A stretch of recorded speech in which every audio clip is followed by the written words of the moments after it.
मिलाद में अगर बत्ती ला करके एकदम इमाम साहब के सामने रखेगा, जैसे लगेगा नाक में घुसा देगा। अब मिलाद के बाद जब फातिया कर देंगे इमाम साहब, तो शीदनी जो है पहले इमाम साहब को देगा, हुजूर आप खाइए, यानी जहर हो तो आप ही खा के मरिए।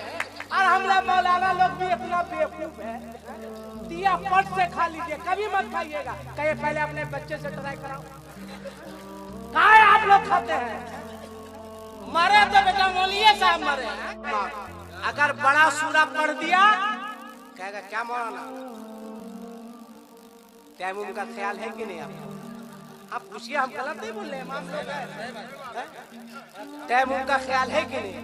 और अगर छोटा सूरा पढ़ दिया, कई मौलाना बहुत जल्दी में रहता है, क्या करेगा सो बताओ तुम हमको। छोटा में भी जाए, बड़ा में भी जाए, अगर ऐसे इमाम चलेगा, कहेगा सदर साहब ये इमाम नहीं चलेगा, ढेर नीचे दिखता है। क्या परेशानी है रे भाई? अगर इमाम ऐसे ऐसे देखेगा, ऐसे ऐसे कहीं नहीं चलेगा, ढेर दाएं बाएं देखता है, तो क्या करेगा इमाम? गूगल लगा के चलेगा। तुम लोग बताओ क्या समझा है तुम लोगों ने?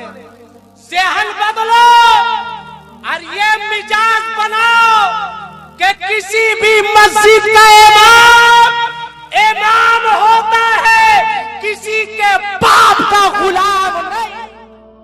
अस्सलाम वालेकुम वरहमतुल्लाह। इमाम साहब के लिए एक प्यारा शेर सुने।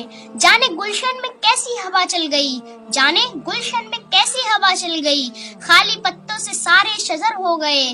कद्र तब से इमामों की घटने लगी, जब से मस्जिद के जाहिल सदर हो गए। अस्सलाम वालेकुम।